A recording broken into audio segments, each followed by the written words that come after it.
Alright guys, so back at the table here, CW45. Like I said, first impressions were horrible on the gun. The finished quality, all the plastic had a crazy sharp seam on it, had burrs everywhere. You know, it looked like it kind of went through a wood chipper. You know, it was put together with no prod, like whatsoever. Granted, I'm not used to buying guns that are this price point, but still I've seen, you know, garbage put together better. So now I got it apart. Really the only modification I did, besides polish some stuff and deburr it and fix, you know, a lot of their screw-ups, was I beveled this back edge here so you can get up a lot higher on it for a lower bore axis, because it's not a very low bore axis gun. Yeah, everybody says it is, but they're completely wrong.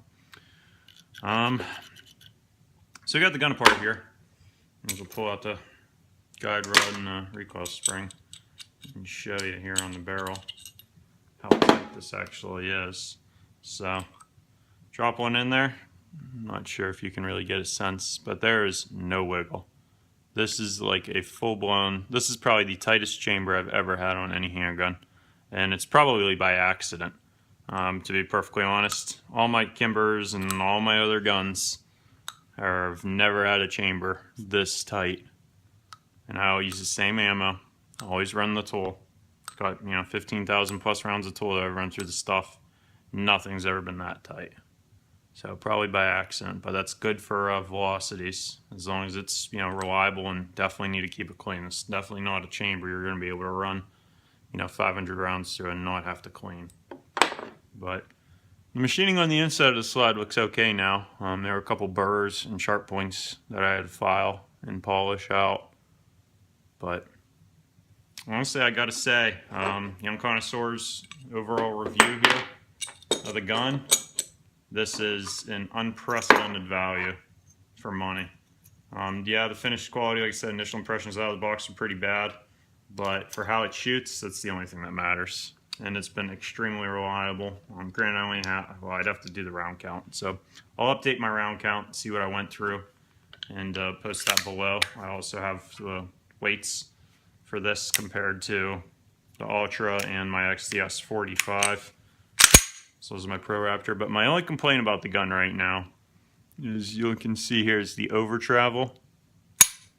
So that's where it broke, and we have this much more play. So like 3 millimeters worth of extra stroke. Yeah, I can shoot it at 80 yards, as you see in the other video, but shooting it one-handed, you're always going to twitch that front sight. So you can say, yeah, the trigger's not a problem, because you just demonstrated that, you know, you're the most awesome shooter ever. But hey, it's gonna improve the performance, and when you're playing with guns, whether it's for recreation or betting your life on it, every last bit helps. And that's, trust me, that's going to be a huge last bit. Also, I got you on camera here, don't want to make a super long video, is I don't like the stock magazines. These also are pretty bad fit and finish. And somebody on the forum said you can run the Ultra 1911 mags. So, and I've done some testing and they seem to work, and it's definitely a smaller profile. So being a carry gun, you know, I definitely don't want that little bit of extra crap poking out at the bottom there. So stay tuned, and if you didn't watch the other video, check it out, and please subscribe, leave a comment.